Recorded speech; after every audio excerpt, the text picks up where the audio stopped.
Bullies target the black billionaire's daughter.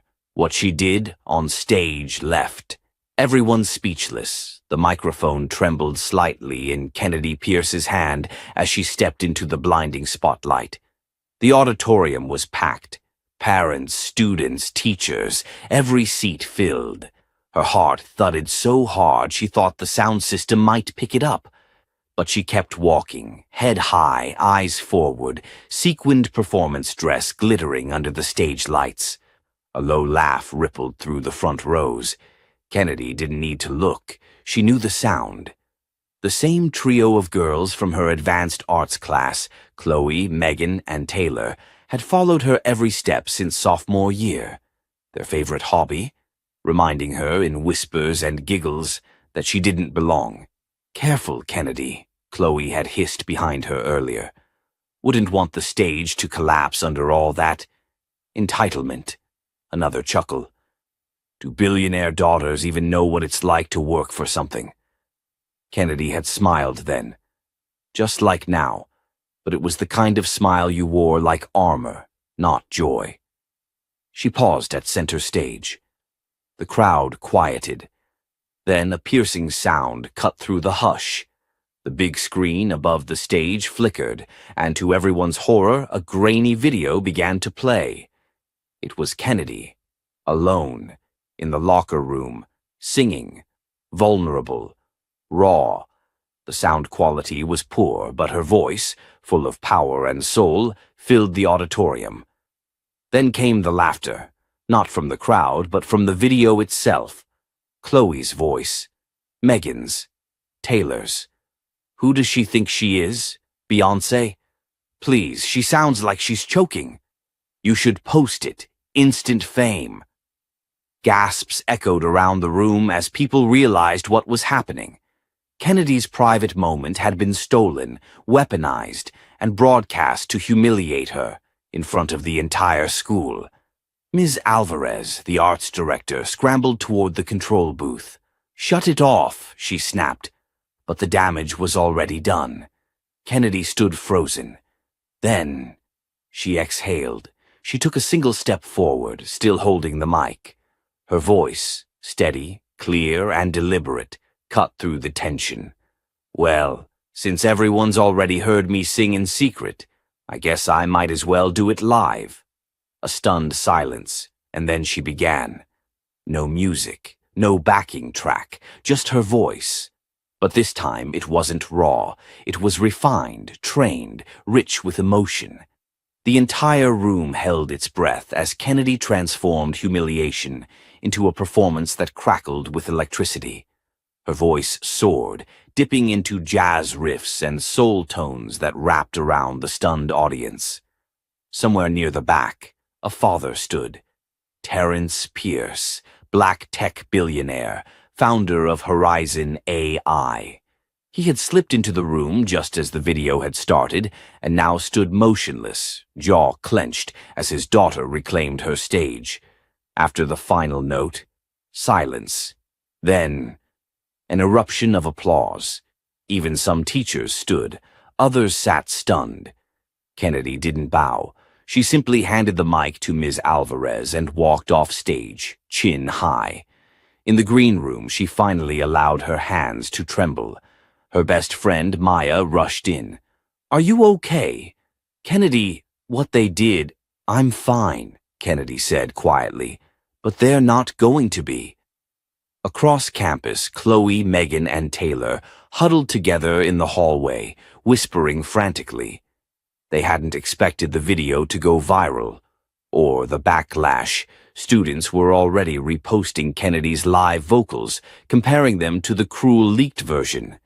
And then came the school principal. Principal Daniel's voice was tight with anger. "My office, now." What none of them knew was that Kennedy had been documenting the bullying for months. She hadn't said anything, not because she was afraid, but because she was collecting evidence. Every insult, every stolen glance, every locker prank. Terrence had advised her to handle it with grace, but he'd also told her, "You don't have to stay silent, baby. You get to decide when it's time." Kennedy had decided. She didn't want revenge. She wanted accountability. That evening, the school's board received a private email, a comprehensive report of systematic harassment, names, dates, screenshots, from Kennedy Pierce, daughter of one of the most powerful men in the country, but also a student who had been patient for too long. The next day, 3 students were suspended. Ms. Alvarez formally apologized on behalf of the program, and Principal Daniels scheduled an open assembly to address the toxic culture inside the Academy's arts program.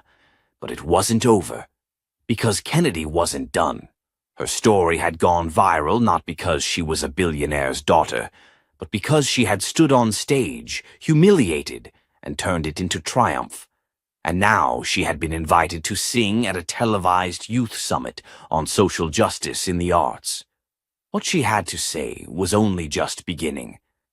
And the bullies? They were watching the world rally around the girl they tried to tear down, and realizing they'd made her unstoppable. The next morning, Kennedy walked through the halls of Southcrest Academy with her head held high, but this time something was different. People stared, but not with mockery, with awe, with guilt, with something resembling respect. Some stepped aside to let her pass. Others whispered apologies they didn't have the courage to say out loud. Even a few teachers looked at her with new eyes, as if realizing they'd ignored the warning signs for too long. But Kennedy wasn't interested in applause. She was watching, calculating. She knew the real test wasn't over. One performance wouldn't fix everything, especially not at a school where privilege whispered behind closed doors and rules bent for the right last name. As she passed the administrative wing, she caught a glimpse of Chloe in the guidance counselor's office, eyes red, lips trembling, her father beside her in a sharp gray suit. Kennedy paused only for a second before walking on. She didn't smile. She wasn't here for vengeance. She was here for change. Later that afternoon, the arts department held a closed meeting. Ms. Alvarez, still shaken from the scandal, tried to regain control. "This program stands for excellence, inclusion, and respect," she said stiffly. "What happened was unacceptable. We are working closely with the school board to ensure nothing like this happens again." A few students nodded solemnly. Others glanced toward Kennedy. Chloe wasn't there. Neither was Megan. Taylor had transferred overnight. Her parents yanked her out and enrolled her in a private academy across the state. But what caught Kennedy's attention wasn't the apology. It was the silence that followed it. Because she knew something was off. When the meeting ended, she didn't go home. Instead, she made her way to the IT lab where her friend Cameron, a tech genius with more hoodie than social skills, was buried in code. "I need your help," Kennedy said. Cameron swiveled in his chair. "Let me guess. This isn't over?" Kennedy pulled a flash drive from her bag. "There's something wrong with the way that video got uploaded. It wasn't just a phone recording. It came from the school's internal network." Cameron raised an eyebrow. "You're saying someone inside helped leak it?" "I'm saying," she replied, "this wasn't just a high school prank. It was planned." Hours later, Cameron confirmed it. The security footage had been downloaded from the school's system, not a phone, not a student, but a staff login. Kennedy's heart sank. It wasn't just her classmates who had tried to humiliate her. An adult had helped them do it. That night, in her father's home office, Kennedy sat across from Terrence Pierce. He read the report Cameron had printed, his jaw tightening with every line. "Do you know who the login belongs to?" he asked. "Yes," Kennedy said. "Coach Layton." Terrence leaned back, stunned. "The music coach? The one who said he was so proud of you yesterday?" Kennedy nodded. "That's why it worked. No one would suspect him." Terrence was silent for a moment. Then, "You want me to handle this?" Kennedy shook her head. "Number I want to go through the proper channels. I want to expose it the right way." He smiled faintly. "Just like your mom?" Kennedy's mother, Gabrielle, had been a civil rights attorney before her passing. She believed in systems, in justice over retribution. Kennedy had grown up watching her fight for people who had no voice. Now Kennedy would do the same. The next day, Kennedy requested a meeting with the school board. Not as the daughter of Terrence Pierce, as a student, a witness, a target. She walked into the boardroom alone, sat across from 7 adults in suits, and told them everything. The bullying, the video, the breach, the betrayal. At first, some looked uncomfortable, others skeptical, until she handed them Cameron's report. Silence, then murmurs. By the end of the meeting, the board had agreed to launch an internal investigation. Kennedy left the room with her head high again, but this time, not because she'd proven anything, because she'd started something. But outside, as she reached for her phone, a shadow stepped from the corner. It was Coach Layton. "You think you're making a difference," he said softly. "But this school isn't going to change for you. You're not special, Kennedy." She stared at him, unflinching. "You're right, I'm not special. I'm just not scared of you." He scoffed. "You really think the board will take the word of some rich kid over mine?" Kennedy didn't blink. "They won't need to. The evidence already did." She turned and walked away, her heart pounding, not from fear, from the thrill of standing her ground.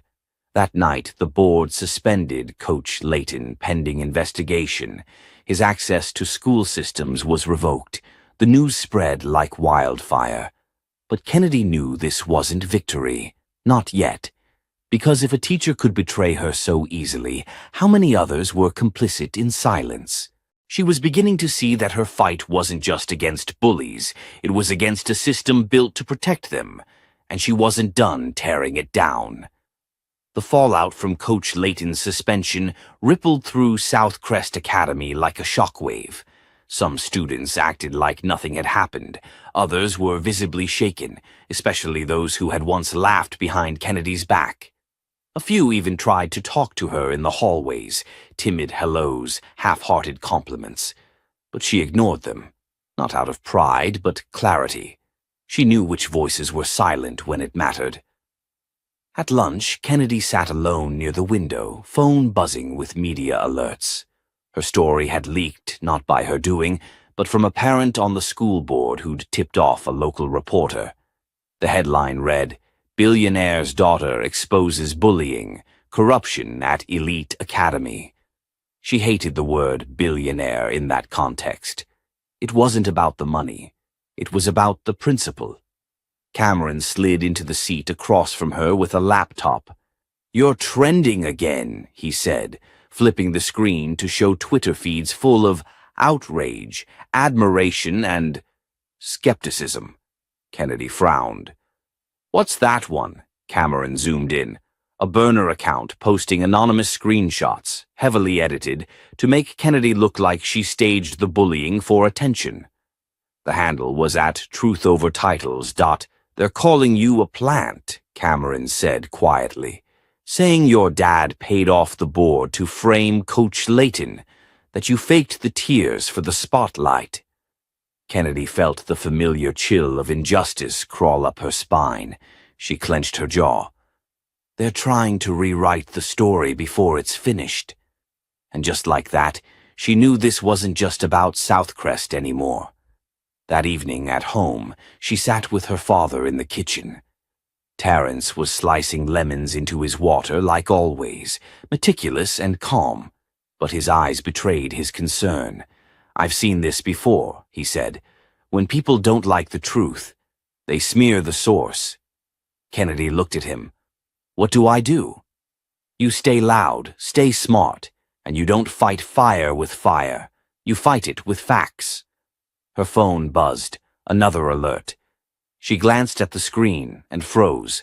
A new post from at @TruthOverTitles. This time it had a picture. Her, backstage, from rehearsal week, alone, hair tied back, reading a script. The caption read, Funny how the victim always has perfect lighting for her breakdowns, almost like she's acting. Kennedy's fingers trembled. This photo was taken in a staff-only area.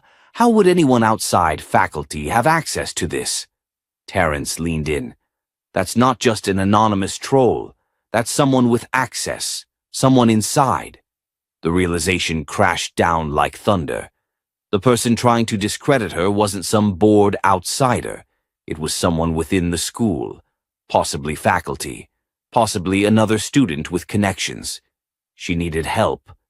Real help. The next day, Kennedy met with Principal Gates, a man who had been neutral for too long. She laid everything on his desk. Cameron's data, the screenshots, the metadata proving the leaks were coming from school IPs. Gates looked tired, defeated even. "This is a lot, Kennedy," he sighed. "No," she corrected him.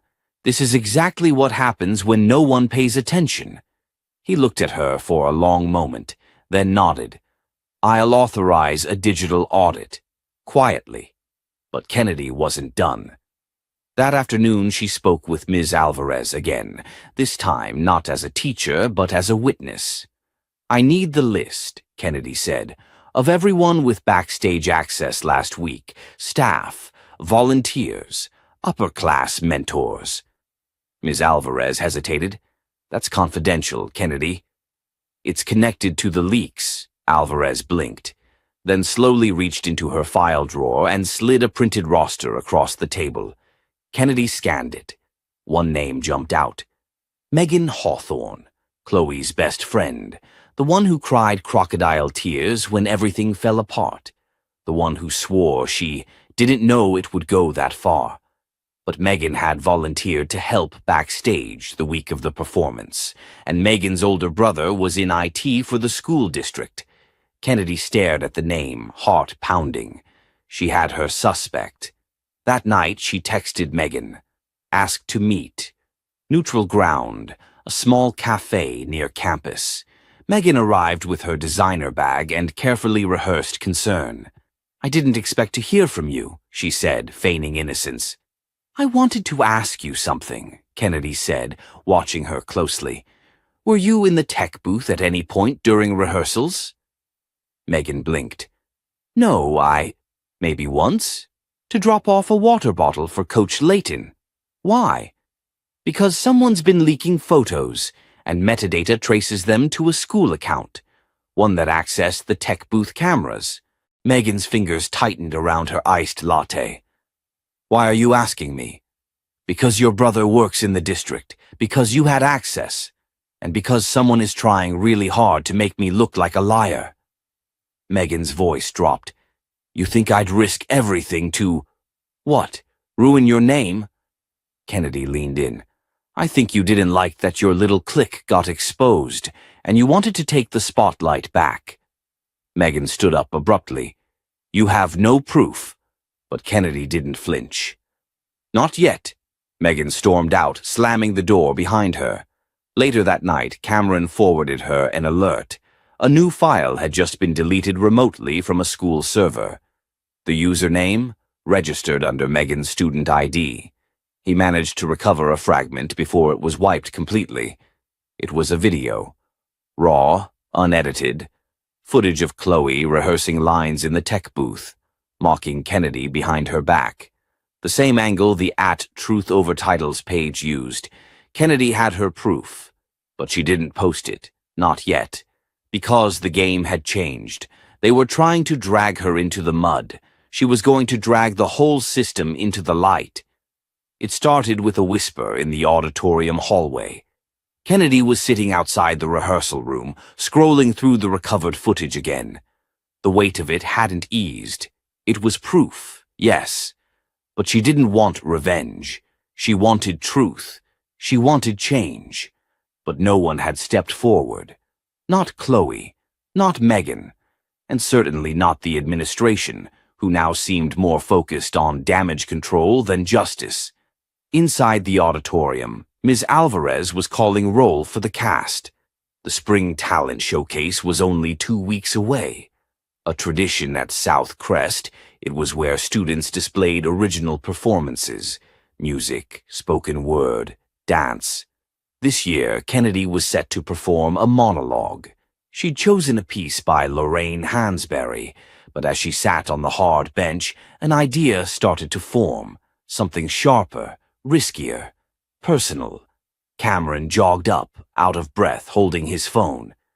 "You need to see this," he said, voice low. She looked down. A new post from @Truth Over Titles. This one wasn't just a photo, it was audio. Kennedy's voice. The clip had her saying, "It's easy to manipulate people when they're too stupid to question anything." Kennedy's face went pale. She had never said those words. Not like that. The cadence was hers, but the context was wrong, twisted, clipped together. It was a deep fake. "Where did this come from?" she whispered. "Same account," Cameron said, "but this one's spreading. Fast, Reddit, TikTok, Discord forums. Even a few parents are sharing it." Kennedy felt bile rise in her throat. This wasn't just bullying anymore. This was warfare. That night, Terrence found her on the patio, curled in a blanket, staring out at the city skyline. "Is it true?" he asked softly. "Did someone fabricate your voice?" "Yes. They're trying to make me look like the villain. Flip the narrative. Make it seem like I've been manipulating the school the whole time. And you have proof?" "I have everything, but I don't know if anyone will believe it. People believe what they want, and right now, they want me to be the enemy." Terrence sat beside her, calm but fierce. "I built my first company on one principle. Don't let people tell your story for you. You want the truth out? Then you tell it. Unapologetically. Loudly." Kennedy looked at him. "What if I don't want to be seen as the billionaire's daughter? What if I just want to be me?" He smiled sadly. "Then show them who that is. Not with a press conference, not with lawyers, but on that stage. Say what they're too scared to admit." For the next 3 days, Kennedy rewrote her entire monologue. No more Hansberry. This would be hers. She titled it, "The Invisible Spotlight." It wasn't about being a victim. It was about being watched, judged, twisted by expectations she never asked for. She wrote about the silence in classrooms, the microaggressions in bathrooms, the teachers who smiled at her but only when parents were watching. She wrote about power, how real power isn't inherited, it's chosen. It's earned in the quiet when no one is looking. Only Cameron and Ms. Alvarez saw the script before the showcase. Both were stunned. "You're going to shatter them," Alvarez whispered. "I'm not trying to destroy," Kennedy replied. "I'm trying to rebuild." But word had already spread. Chloe and Megan were back in whispers, talking to friends, crafting fake concern. "You know she's planning something dramatic, right?" Chloe said loudly in the library. Typical attention grab. "She's probably going to cry on stage again," Megan added with a smirk. "Cue the applause." Kennedy walked past them silently, but she noted every word. The showcase arrived. The auditorium was packed. Parents, teachers, alumni. Kennedy sat backstage, waiting for her name to be called. The curtains shifted slightly. Someone stepped behind her. It was Megan. "I just want to say," Megan whispered, "if you go out there and slander anyone, you'll regret it. People don't forget lies, Kennedy. Neither do donors." Kennedy turned, face composed. "I'm not scared of you, Megan. I never was. But I do hope when this is over, you realize how much of yourself you lost trying to keep your crown." Megan blinked, caught off guard. But before she could reply, Kennedy's name echoed through the speakers. She stepped onto the stage. A single spotlight illuminated her. The microphone buzzed. She took a breath and began. Her voice was steady. The room was silent. She didn't hold back. She described walking into classrooms where teachers assumed she was on scholarship. She recalled jokes whispered about black excellence, meaning money with a sad backstory. She spoke of Chloe and Megan, not by name but by action, the way some girls weaponized kindness, the way they smiled to your face and gutted you behind closed doors. She paused. I used to think being silent made me stronger, that rising above meant pretending I didn't hear the hate. But silence isn't strength. It's survival, and I'm done surviving.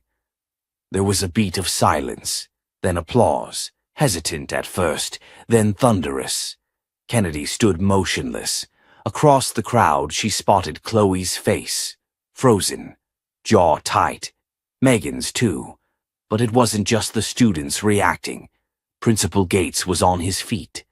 So was Ms. Alvarez. Even Terrence, seated quietly near the back, wiped a tear. And then came the twist. From stage left, a staff member jogged onto the floor, whispering something urgently into Gates's ear.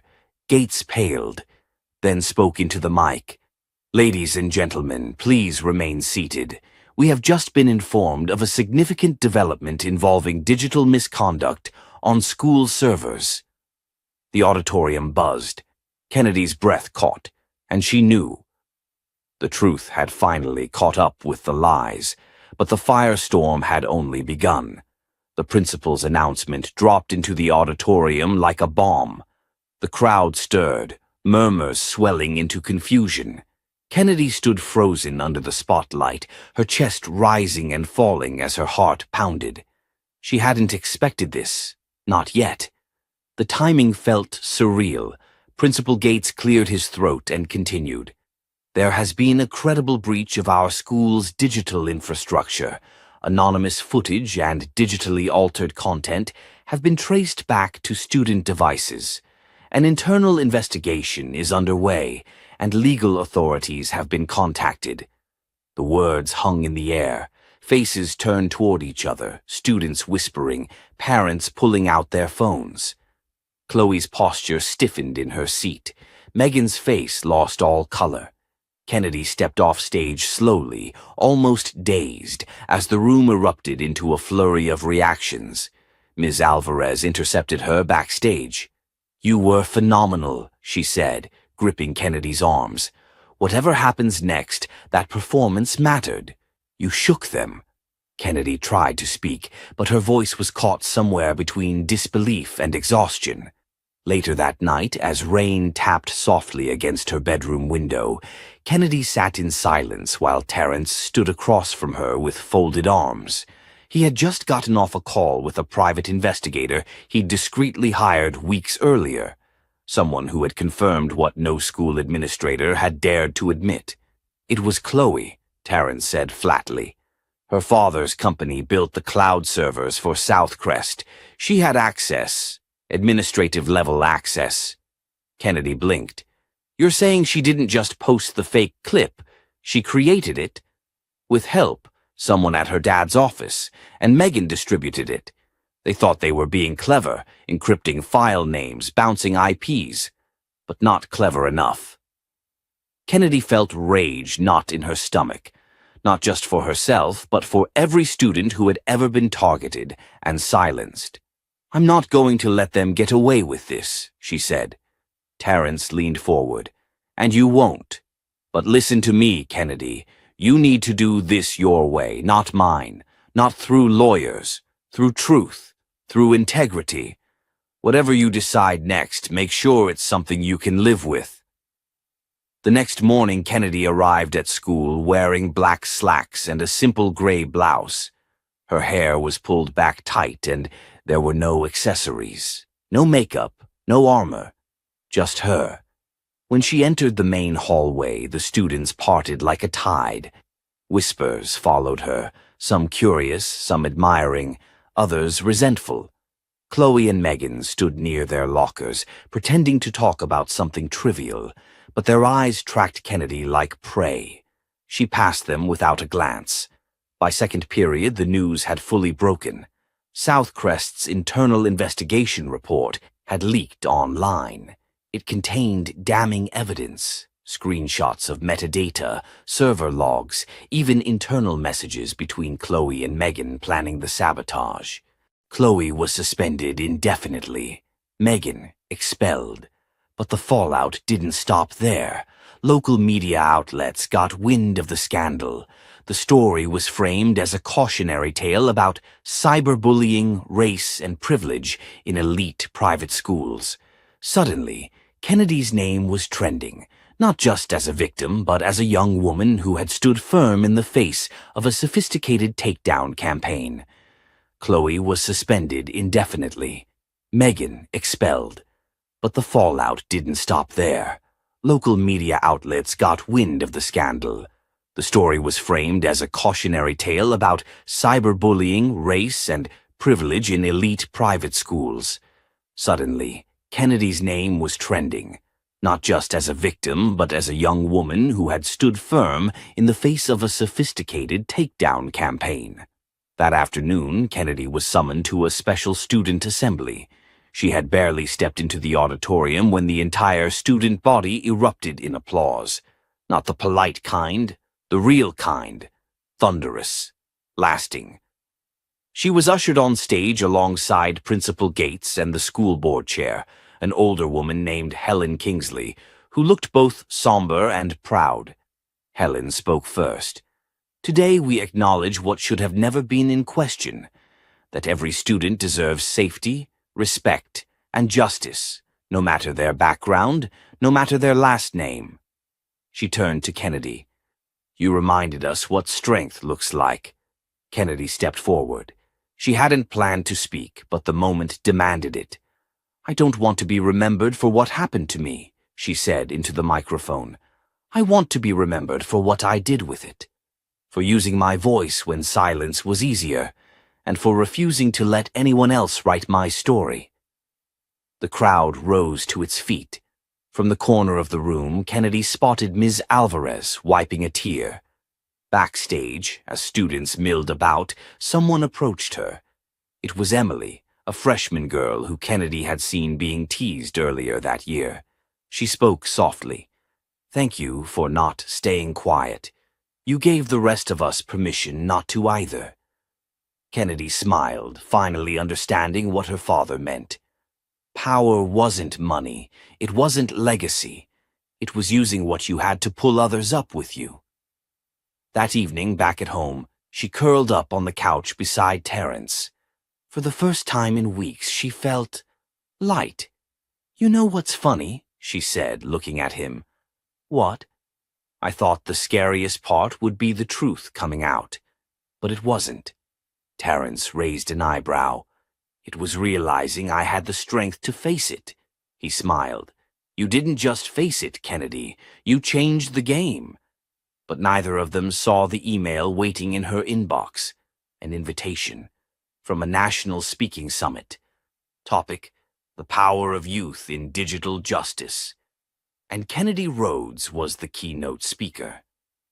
The next day, Kennedy Rhodes walked through the front doors of South Crest Academy with a different kind of weight pressing on her shoulders. But it wasn't shame. It was purpose. Her name had already spread beyond the school walls, beyond even Atlanta. Her performance, the sabotage, the footage, everything had gone viral. Yet it wasn't the kind of viral that made people laugh and scroll. It was the kind that made them stop, pause, feel. That morning, a local news van was parked discreetly across from the school gates. Reporters weren't allowed on campus, but everyone knew why they were there. Students whispered behind hands and phone screens. Even faculty looked at Kennedy as if they weren't sure whether to applaud her or ask for an autograph. But none of that mattered now, because something bigger was about to unfold. It started in third period when Principal Gates stepped into Kennedy's AP government class unannounced. Miss Rhodes, he said evenly, can I speak with you for a moment? Every head turned. Kennedy nodded calmly and stood, gathering her notebook as if it were just another Tuesday. He led her to his office in silence. Once inside, she saw two men in dark suits sitting stiffly in the leather chairs across from Gates's desk. They rose when she entered. "Miss Rhodes," one said, extending a hand. "I'm Agent Marcus Delaney with the Department of Justice. This is Special Investigator Rowan." He gestured to the other man. Kennedy blinked, stunned. "Am I in trouble?" Delaney shook his head. "Not at all. In fact, we're here because of what you exposed. We've been monitoring a string of student-targeted cyber attacks across several elite private schools nationwide. Yours is the first with evidence strong enough to pursue." Kennedy sat down slowly. "You're saying this wasn't just Chloe and Megan? It started here. But the tools they used? The software? That came from higher up. This wasn't just petty bullying. This was orchestrated digital warfare, likely with involvement from their parents' tech firm." Gates looked rattled.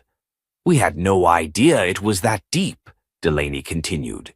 "The sabotage wasn't just about Kennedy. It was about maintaining an illusion, power, exclusivity, intimidation. What Kennedy did, standing up in front of that stage, refusing to stay quiet, she disrupted something much larger than Southcrest." Kennedy swallowed hard. "So, what happens now?" Rowan smiled gently. "Now we investigate, but we'd like your help. Your story can bring forward others who've been silenced. If you're willing, we'd like you to speak at a student-led symposium we're organizing next month." She hesitated, then nodded. "I'll do it. Not because I'm brave, but because I'm tired of being scared." Later that day, Chloe was escorted off campus by security, not in handcuffs, but close enough. Her mother had stormed into the school demanding answers, only to be met with a letter from the school board announcing Chloe's permanent removal and full cooperation with federal investigators. Megan, who had already been suspended, posted a tearful apology video from her living room couch. It was clear someone had scripted it. "I didn't mean for things to go that far," she said between sniffles. I didn't think it would blow up. I was stupid. I was wrong." But the comments were merciless, because everyone saw through it. And Kennedy? She didn't respond. Not online, not in interviews, not to the flood of messages pouring into her inbox. Instead, she sat with her father on their back patio, watching the sunset through the tall oaks. "I don't know how I feel about all this," she admitted. "Some of it feels good, but some of it just feels heavy." Terrence handed her a mug of tea. "That's how you know it's real. If it didn't weigh anything, it wouldn't matter." Kennedy looked over at him. "Do you think I handled it right?" "I think you handled it the only way you could, with honesty, with heart, with fire." She nodded quietly, the wind brushing her curls against her cheeks. The next morning, when she walked into the school cafeteria, something unexpected happened. One by one, students stood. No one said a word at first. They just stood. Then it spread, like a wave. Quiet, powerful. Ms. Alvarez stepped in from the back and began clapping. Others joined in. Kennedy stood still in the doorway, overwhelmed. Her fingers trembled slightly at her sides. Then someone stepped out from a table near the front. It was Emily, the same freshman who had spoken to her backstage. She held up her phone. On it was a message board post from another student, this time from a school in Chicago, saying, "I watched Kennedy's video. Today I reported my bully. First time I've ever said anything." And beneath it, a flood of comments. "Same? Me too. Thank you, Kennedy." She didn't cry, but her voice broke slightly when she finally said, "Thank you." For the first time in weeks, Kennedy ate lunch in peace, not because the noise had disappeared, but because she wasn't eating alone anymore. Kennedy sat quietly backstage in the velvet-draped green room of a downtown Atlanta auditorium, the hum of the packed audience beyond the curtain like distant thunder. She should have been nervous, but she wasn't. Not after everything. Tonight wasn't about revenge. It was about reclaiming something they tried to strip from her, her voice. Weeks had passed since the chaos at Southcrest. The federal investigation had rocked not just the school, but the entire district. Headlines read like scripts from a scandal drama. Private school, cyberbullying scandal, exposes wealthy cover-up, and teen exposes elite network of digital harassment. But this was different. The Department of Justice had invited Kennedy to be the keynote speaker at the Youth Resilience Conference, an event designed to spotlight student voices that had challenged toxic systems. She wasn't here because she was a billionaire's daughter. She was here because she spoke when others stayed silent. From the wings, her father watched proudly. Terrence Rhodes had faced hostile boardrooms and corporate power grabs, but nothing moved him like watching his daughter walk forward with grace under fire. "Miss Rhodes," a coordinator whispered, "you're up in 2. Kennedy nodded. She turned to her dad. "Whatever happens out there, thank you for not stepping in." He raised a brow. "You didn't need me to. You've got your mother's fire." A stagehand signaled. Kennedy stepped into the spotlight. The crowd was bigger than she'd imagined. Hundreds of students, educators, parents, even policymakers. And in the front row, notepads in hand, were 2 national news anchors.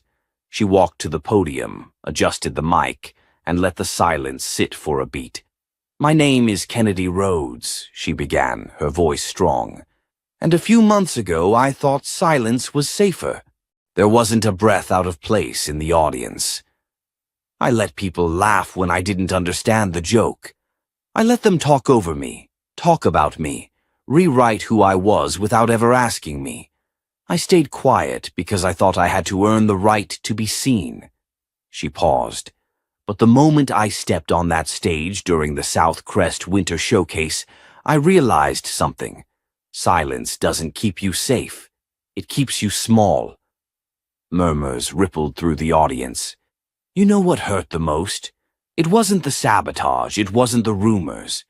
It was looking around and realizing no one had my back, not even teachers, not even the adults who were supposed to protect us. That's what broke me. A hand went up in the audience. Kennedy paused, then nodded. A young boy with thick glasses stood. "What changed?" Kennedy looked directly at him. "I did." Applause broke out, genuine and loud. "But I didn't do it alone," she added quickly. "I had people who reminded me that my voice matters. My dad, Ms. Alvarez, even strangers online who saw the footage and said, 'This isn't right.' And that's what we're all here for, isn't it? To say enough is enough." After the speech, the auditorium burst into a standing ovation. Kennedy stepped off stage, blinking back tears. Not from sadness, but from release. But the biggest surprise came just minutes later, when a woman in her early 50s with sleek, silver-streaked hair approached her backstage. "I'm Natalie Preston," the woman said, holding out a business card. "Executive producer at National Spotlight Media. I want to interview you, not just about what happened, but about what you plan to do next. Young women need to hear this. Black girls especially." Kennedy hesitated. "I don't know if I'm ready for all that." Natalie smiled. "You already are. You're not just a survivor. You're a signal flare. And the world's watching now." That night, Kennedy sat in the back of a black town car next to her father, the city lights dancing across the windows. "You okay?" Terrence asked. She leaned her head against the seat. "I think I am." He smiled.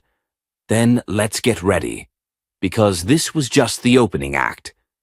But neither of them expected what came next. Just before midnight, Kennedy's phone buzzed. An email from Southcrest Academy. Subject: formal apology and invitation to return. She read it twice before handing the phone to her dad. "Do I go back?" she asked softly. Terrence didn't answer right away.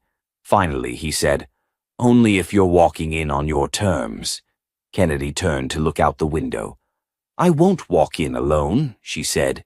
"Next time I'm bringing everyone who never got a seat at the table." And just like that, she knew. This fight was bigger than her. It was just beginning. Kennedy stepped back onto South Crest grounds on a gray Monday morning, flanked by her father and a quiet yet determined entourage.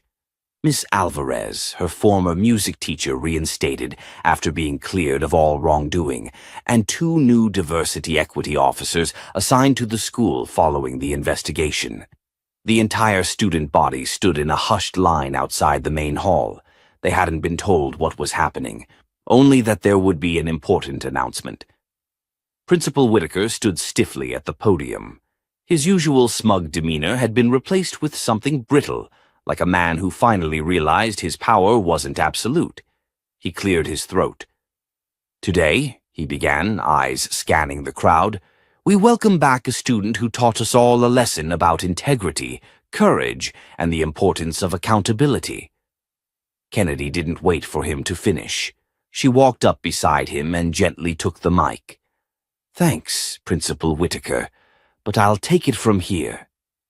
There was a gasp, then silence. She turned to face the crowd. "I didn't come back to get revenge.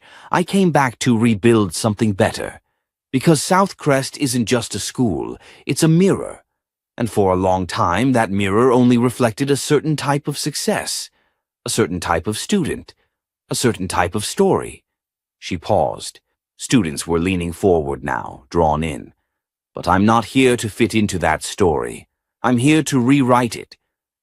In the middle of the crowd, Harper, the former queen bee and chief bully, looked down, ashamed. Her once loyal friends had already distanced themselves, and her father's resignation from the board had been a public humiliation. But Kennedy didn't even glance her way. This wasn't about Harper anymore. "This school let a culture of silence thrive," Kennedy continued. "It taught kids like me to smile through insults, to pretend microaggressions were jokes, to shrink ourselves so others could feel big. But not anymore." There was a slow clap from the back, then another, and suddenly the entire courtyard erupted into applause. Not the forced, polite kind, but real, full-hearted clapping. As it faded, Miss Alvarez stepped forward and handed Kennedy a sealed envelope. Kennedy opened it. Her eyes widened. "What is it?" her father asked, sensing the shift. "It's a full-ride scholarship," Kennedy whispered. "Berkeley. They saw the showcase performance footage and offered me early admission." Terrence's face cracked into a smile. "Looks like they saw what the world finally did." But there was still one more thing to do. Later that afternoon, Kennedy stood on the same stage where it all fell apart months ago. This time, it wasn't for an audience of classmates. It was for a national news segment being filmed live. The producers had asked for a brief performance, but Kennedy had something else in mind. She sat at the piano. No flashy spotlight, no background singers. Just her and a melody she wrote herself. A piece that blended soul, jazz, and the raw ache of survival. As she played, footage from her speech played behind her. Clips of her being mocked, footage of the showcase sabotage, scenes from the investigation, and finally, her triumph. The song swelled with hope, then dropped into silence. She finished. The camera panned in close, and Kennedy looked right into the lens. "To every girl who's been told she's too loud, too dark, too much. To every student who's been shut out of rooms they deserve to be in. Don't wait for permission. Don't wait for a seat. Build your own stage." Back at home, the Rhodes living room was full of flowers, messages, and calls from news networks, universities, and even non-profits. But none of that compared to what Kennedy did next. She started a foundation. Not in her name, but in her mother's. The Naomi Rhodes Initiative would fund music programs, scholarships, and anti-bullying campaigns in schools across Georgia. Terrence watched from the kitchen as his daughter worked late one night, building out the website. You've already done more at 17 than I did at 35, he said softly. Kennedy smiled. And I'm just getting started. The screen lit up with a new message. It was from a girl in Chicago. I watched your video. I'm not afraid to audition anymore. Thank you. Kennedy's fingers hovered over the keyboard. She typed, "You've got this. Go be loud. Go be you." She hit send, and with that, her story didn't end. It began.